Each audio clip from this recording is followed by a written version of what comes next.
Very good. Okay, the mic works. That's super. Does your work as well? Hello? Test? Yeah, it does. Very good. Excellent. So very, very quickly for those of you that, I'm sure all of you, or most of you know MJ. Some of you might not know. Hello, everyone. Me or Stillfront. So I'll start with a brief introduction of what Stillfront is. So Stillfront is actually an alliance of semi-autonomous studios or independent studios. We're a company that's quoted on the Stockholm Stock Exchange, and we actually have 12 studios which are part of Stillfront. So one of them that you might know is Good Game Studios in Germany. You also recently have Kixeye, who joined the family. We have a former Kixeye representative here. And Babil is one of the studios that's part of the family. And we have a kind of a very special, different DNA, is that we basically we believe in leaving the power to the studios.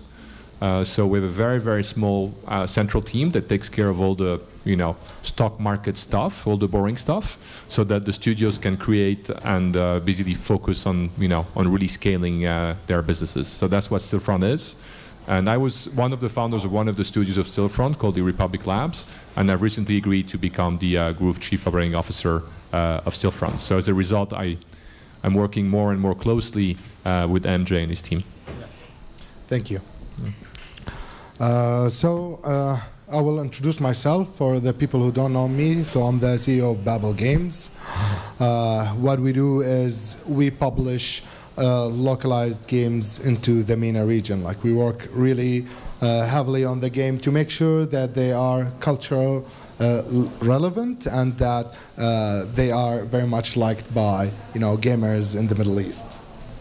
So before we go into how you got Nida Harb 3 to become one of the top grossing games in the region, let's maybe take things back a little bit, because I know that this is a nascent industry here in Jordan. So how did you start Babil? Why did you start it? Take us through maybe those first difficult years and how that was like. For sure. So when I wanted to start Babil, I think it was back in 2012, where the market was still very early for the Middle East. Like it was booming, of course, in the West, but here, you would rarely find any companies that would work in games actually.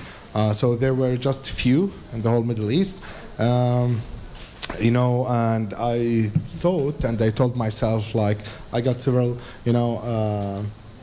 jobs offered actually from gaming companies outside MENA, and I told myself, if I don't start Babil right now, lots of people will in the upcoming years join the Middle East region and the gaming scene here, and that it will be, long gone for me, and I will not be able to do it anymore. Because you worked at Peak before, right? Yeah, actually, I worked at Peak, and before Peak, very few people know that, but I had a gaming company.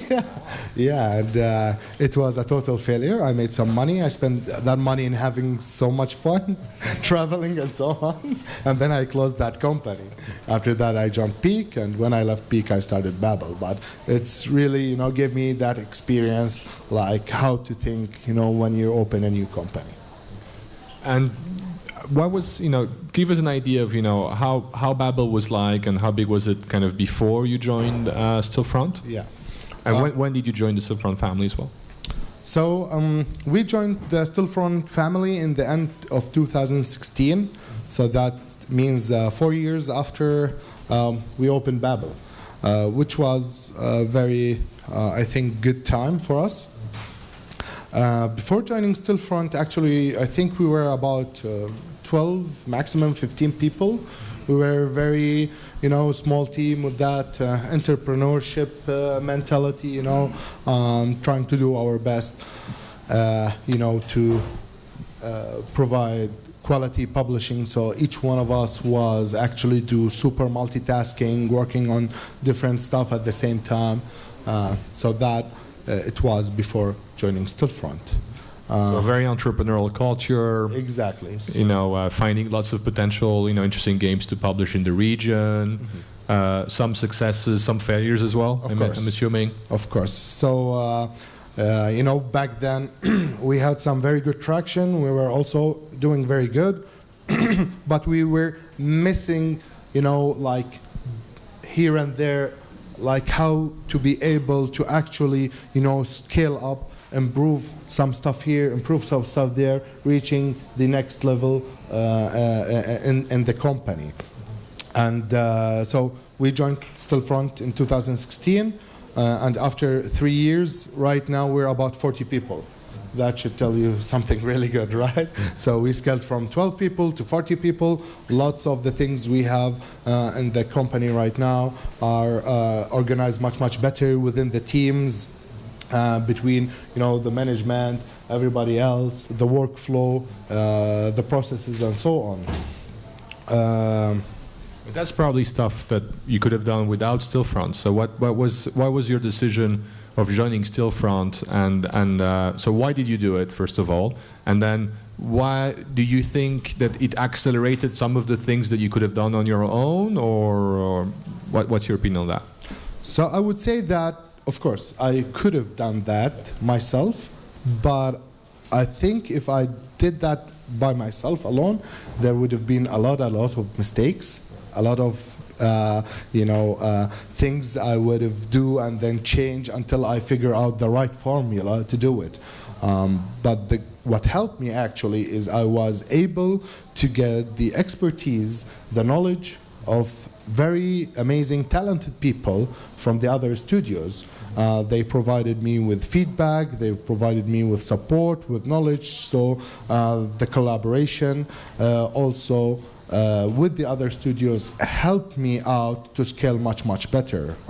One of the examples, I would say that one of the talents and knowledge we lack in MENA region is actually be able to do super marketing for the mobile games, KPI driven, and so on, and basing those marketing on analytics. I think this is not an issue for me only, but a lot of studios in the MENA region lack at this point. They have very nice game, they have very nice projects, but they lack on the marketing and marketing intelligence and so on. So what we did is we worked with GGS in Germany. So that's Good Game Studios. Yeah. Exactly.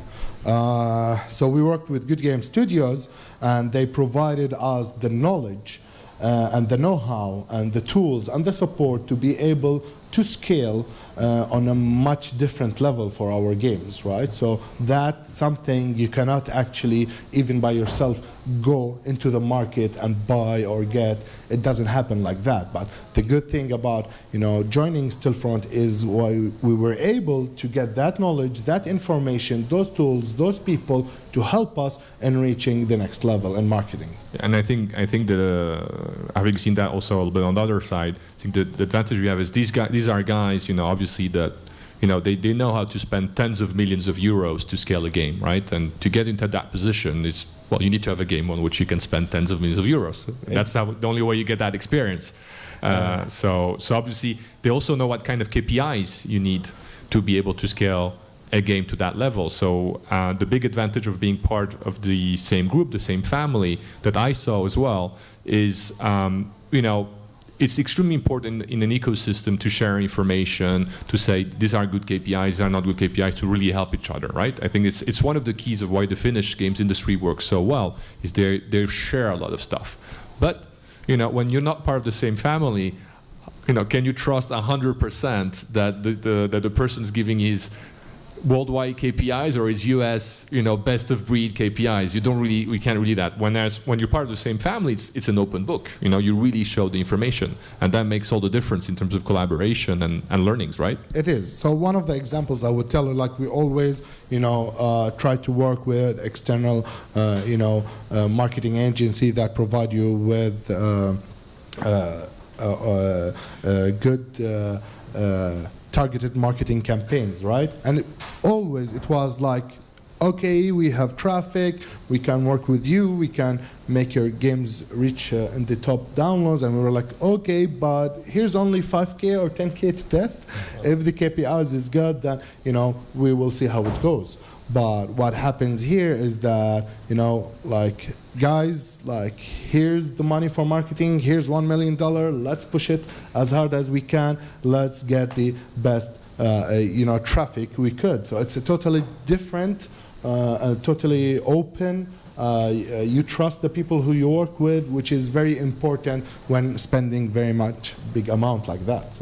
So basically, if we think about the concrete example of Nida Harb 3, this is like, you had almost all of the ingredients of the recipe to have a major hit game in the MENA region, because you had the game with the KPIs, you had the developer relationship, you had the experience of how to localize it in the proper way, you had the experience from the previous games of what works, what doesn't work on that. You were only missing one small ingredient, but the fundamental ingredient, which is, okay, how do I scale this?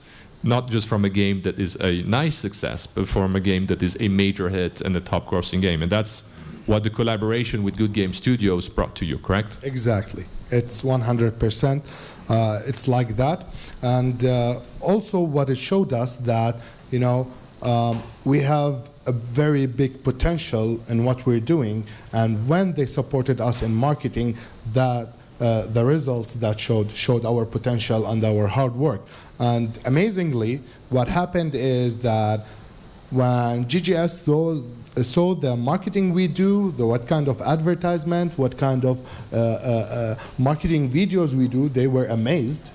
And right now we're doing marketing videos for them. We're providing them with new creative ideas for their own games, because my team is really doing something really good here. So. Yeah, and I thought that was also the nice transition, is that it's not just one studio or another studio that does something that's exceptional that can help the other studios. It's every single studio, when you think about it, when what you're focusing on is basically building a platform to allow entrepreneurs to express themselves. Each entrepreneur, each team is unique. Each team has special capacities that other teams don't have. So we knew that you guys had the special capacity to really make a game a hit in the MENA region, but we had no idea that you were so creative in terms of marketing, creatives, videos, that you had the capacity to execute very high qualities, extremely fast, and all that. So exactly what you're saying. So as a result, Good Game Studios became what we call a center of excellence for user acquisition across the group. But you guys actually became a center of excellence for all the group, and not just Good Game Studios, but also my previous studio, Republic, and other studios are using your services to create great 3D video ads for their own games, right? Exactly. So what is happening here is actually we're joining hands, we're covering each other, and everyone that has specific talents, specific needs, and we're providing that for each other to scale up and maximize our revenues, as individual studios and a whole group. And so basically now you've had an incredible ride for the past year and a half, right? I mean, I think you gave the number in terms of how big the team has grown, from 12 to 40 people. Mm-hmm. We can't go into too much details in terms of revenues, obviously, because we're a public company. But we can say that the increase in revenues for Babil has been, let's say, larger and faster than the increase in the team size. Yes. So there's been an impressive increase there. Mm-hmm. What's next? So what's next? Of course, we cannot share lots of information, but what I could say is that we're building amazing teams here in Jordan. We always welcome, so you're hiring? Yes, we are. So we're welcoming all the talents that could apply to our company, because we're growing fast. I would say that the amount of work and the projects that upcoming in the next years is enormous, and we need a lot of people to do that. So what kind of profiles are you looking for right now to join the team? I would say from A to Z. So whatever talented people we can get, it will be great, actually. And in terms of studio collaborations, you're looking for you work a lot with Chinese developers. Are you looking also at other types of developers with whom you could collaborate, or? Of course. So it doesn't get exclusive for Chinese, Asians, or Europeans, Americans, but we're always interested here in looking at teams within Middle East and in Jordan to collaborate with, help, and give them our experience and support, and be able to have success together. So it's something we're always looking for. I can actually see that especially here in Jordan, that the quality of the games and of the teams is getting better and better each day. And I think in the upcoming future we will see something really nice coming out of here.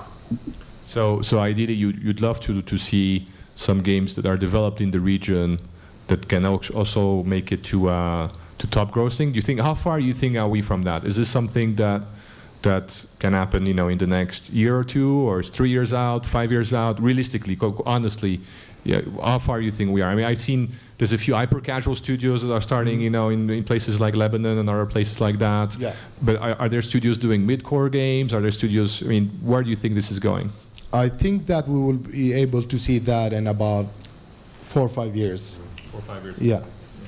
So in 4 or 5 years, if everything goes well, maybe Babil will be publishing a game made in the region that is top grossing in the region. Mm-hmm. But not only, because to conclude, another thing that I know that you've been able to do by being part of Stillfront is you've been able to leverage the success that you have here in the region and then take that worldwide. So you have a game that went worldwide as well. So yes, so we to conclude on that. Yeah. So what we did is we spinned off Nida Harb 3, and we provided all the other languages, and with Stillfront support, we actually getting very good attraction and success in US, Europe, and so on, where it was, if I was by myself, it would have been on a very, very longer plan to expand into other regions.